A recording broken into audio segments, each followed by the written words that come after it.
Well, good afternoon, YouTube. JT Serenity Farms Prepping here.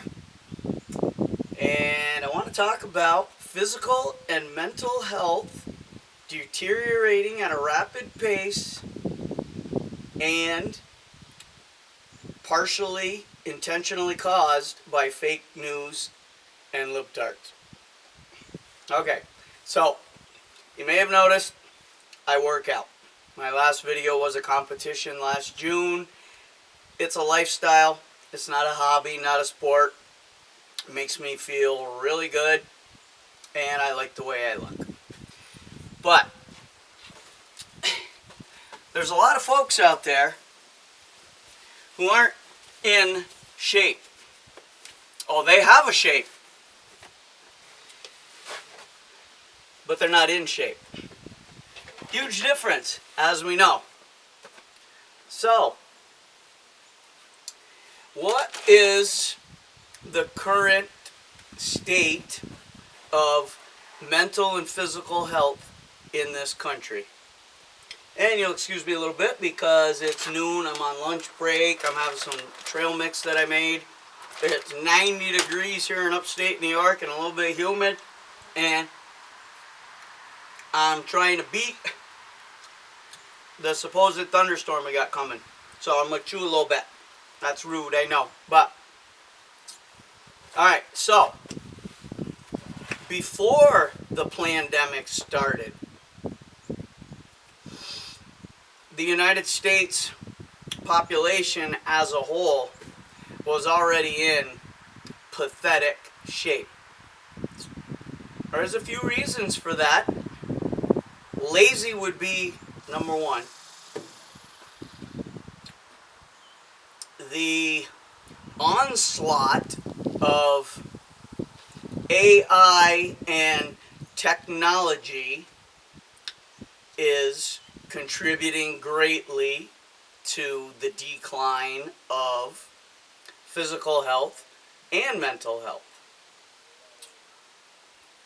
We all know people, children, some young adults who are magicians on video games and computers but can't walk across the street without getting hit by a car, wearing their headphones, got to push the button, look in both directions, still can't. Yeah, mental midgets, okay? That's all by intent. They've dumbed them down, and that worked brilliantly, to indoctrinate them. At the same time, pushing feminazis and feminizing males, belittling all sports and contact so that helicopter parents don't want their children participating. Now it's all culminating. All right, when this pandemic first was hatched, born, released, escaped, I did a video doing a little workout with stuff that I had laying around, the compound here. I got a few hits. I had a lot of folks on Facebook where I also posted some ideas, but not a video, that I gave suggestions to, and a lot of people were making do what they had lying around. Every store you could think of immediately sold out of every dumbbell, every yoga mat, little weight sets, everything. Couldn't find anything. I don't know if these were all people who were working out before or decided they needed to start doing something. That seems unlikely. The fact that you're going to be locked in your house shouldn't be what finally gets you to decide you need to work out if it never crossed your mind. Okay? But let's be honest that physical and mental health are forever intertwined. One, or lack thereof, one, negatively affects the other just as they can both positively affect the other.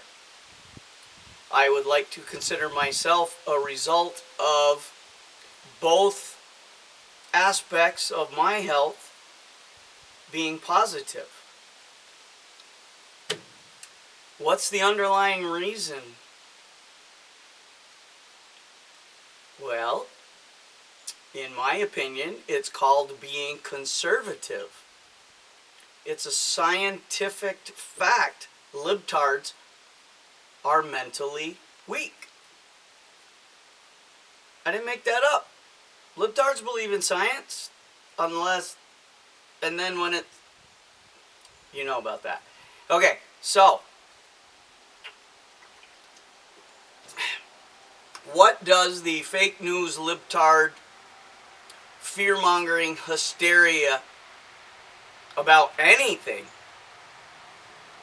do to a person who's already weak-minded and indoctrinated? What does it do to their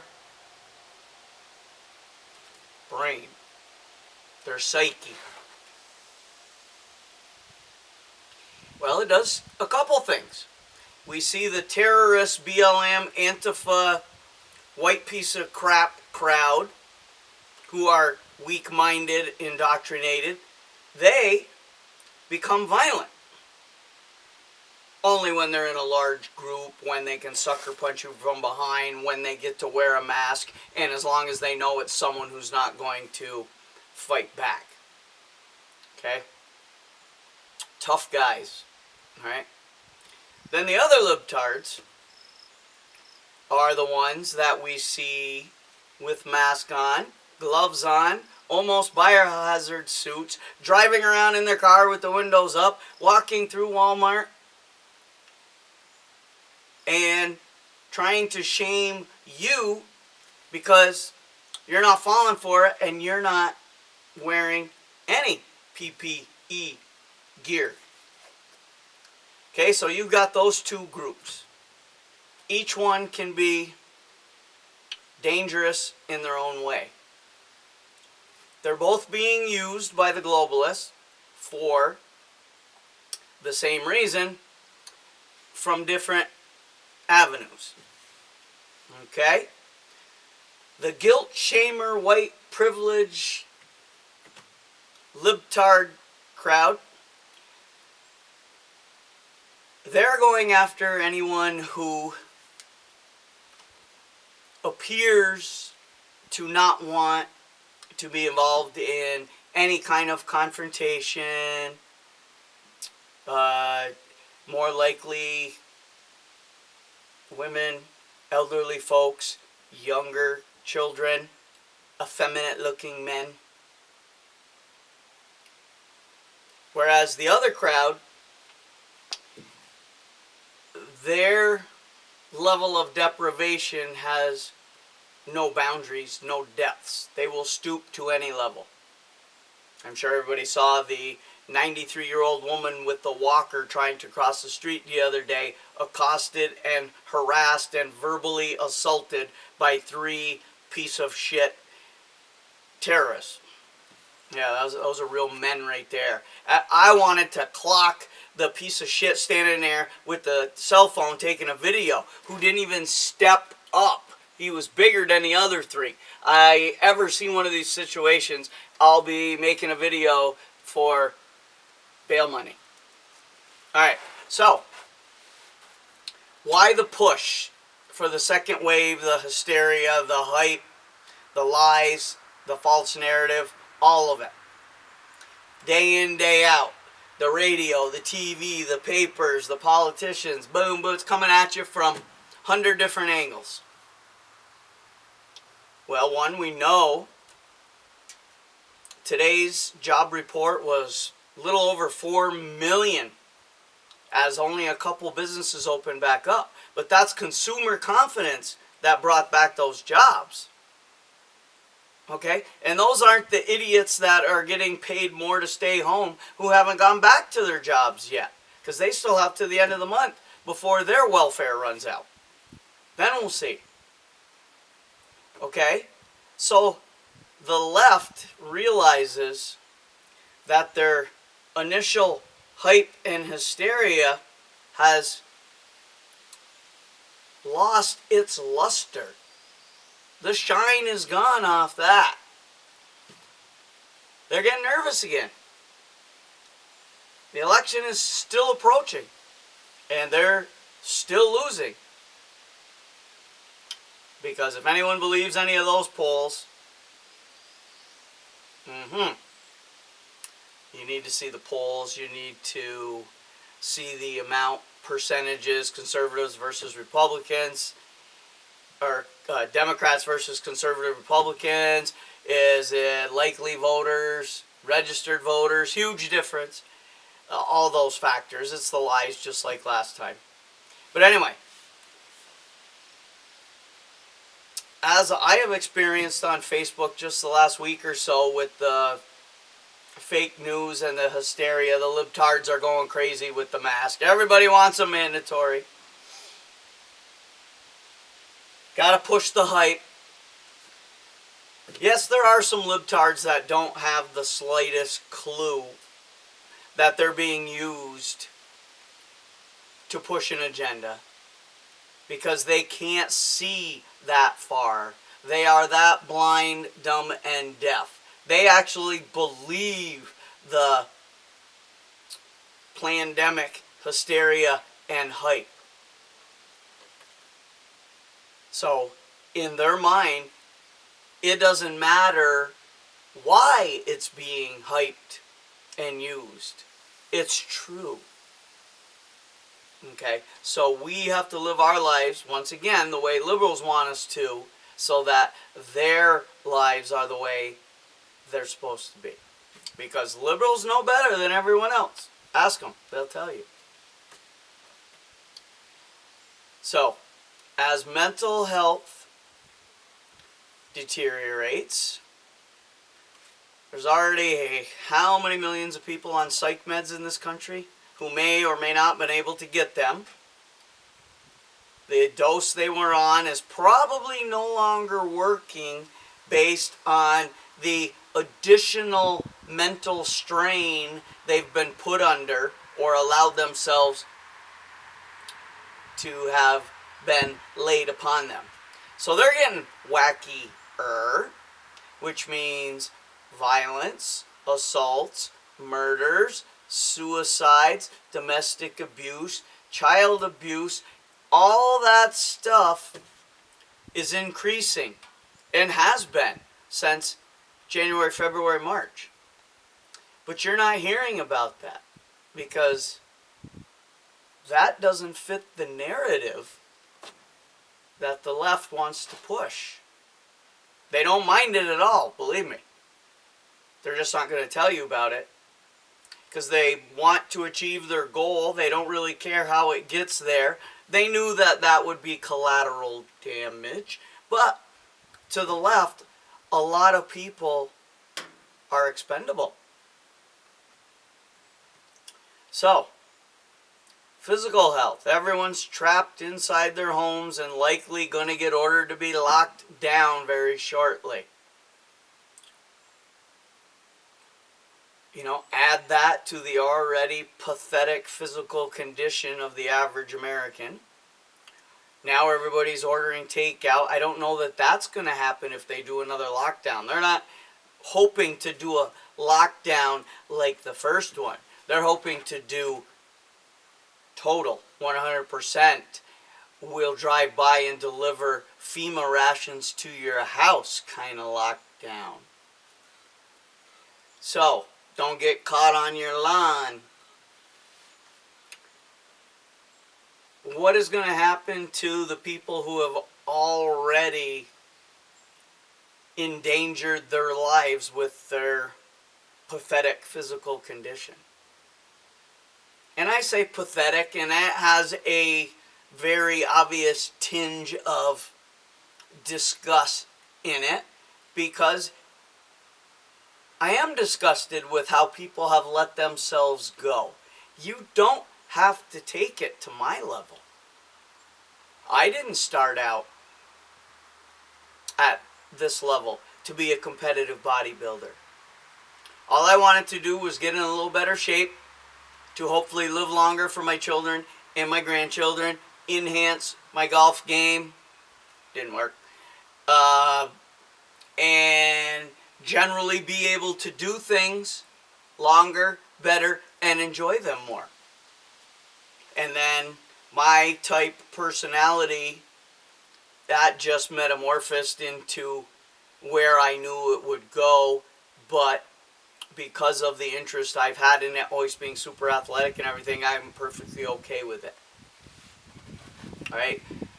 No one believes that I'm 58. I don't feel 58. My hairline is starting to give away some age. But no, nobody has to do what I do. Walking a mile every other night, doing a light or just body weight, full body workouts 2 or 3 times a week for 45 minutes to an hour will dramatically increase a person's health and well-being. Now, I am a firm believer that nutrition is 90% of what I do. Anybody can go lift a weight. Anybody can go walk around a track. But not everyone can do what it takes to do proper nutrition. Now, once again, I eat the way I do to lose or gain weight depending on where I'm at in the course of my bodybuilding schedule and just working out. I do not deprive myself of anything until I need to flip a switch and I've got an X amount of time before a certain competition, and then balls to the wall, super strict. That's the way it is. The average person does not have to do that. Even now, I get my 5 or 6 meals a day. The average person doesn't have to do that. I just like dividing them up. The average person needs 3. I like my beer. I have 1 or 2 every other night. I never drink to excess. I don't remember the last time. I was 32 years old, 25, 26 years ago. The last time, I think it was at my anniversary or something, that I thought I might have been drunk. Okay? It's just not a big thing anymore. I make beer. I love the taste of beer. I love that. That's my vice. But it's well under control. So, as we appear to be headed closer and closer to another lockdown, the mental psyche of many tards is already spiraling further into the rabbit hole. A lot of these folks aren't going to come back up out. For a lot of people, the mental and physical decline they're experiencing is a one-way ride. They're not strong enough to survive this, mentally or physically. That's why they don't prep. They're counting on someone else to take care of them. A person who is always counting on someone else to take care of them and get things done is weak. That's not a bashing, it's a statement of fact.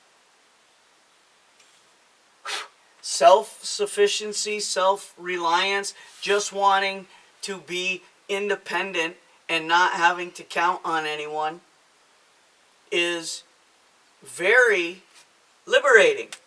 And I use that pun intentionally. knowing that I need no one else for anything except social functions, help if I want to ask, is just a really good feeling. And that is going to be the deciding factor between who comes out of this alive and who doesn't. Because, as you all know, if this lockdown happens again, we're not coming out of that one either. Economically, we're not. The country can't handle it, which is by intent. Then we're going to find out what's really going to happen. I know who won't be defending the country. So do you. So, next time you're out and about, really start paying attention to who's walking around you, how they look, how they're looking at you. People are starting to lose what little shit they had left. And it's going to start getting uglier everywhere. When the breadlines start again, then the rationing, then people can't go out, then there's no supplies, no nothing. Ew! Yeah. So, check out my other videos. You can hear my voice in that snake one. Yeah. And like, share, subscribe, comment. Don't like, don't care. But for now, JT signing off.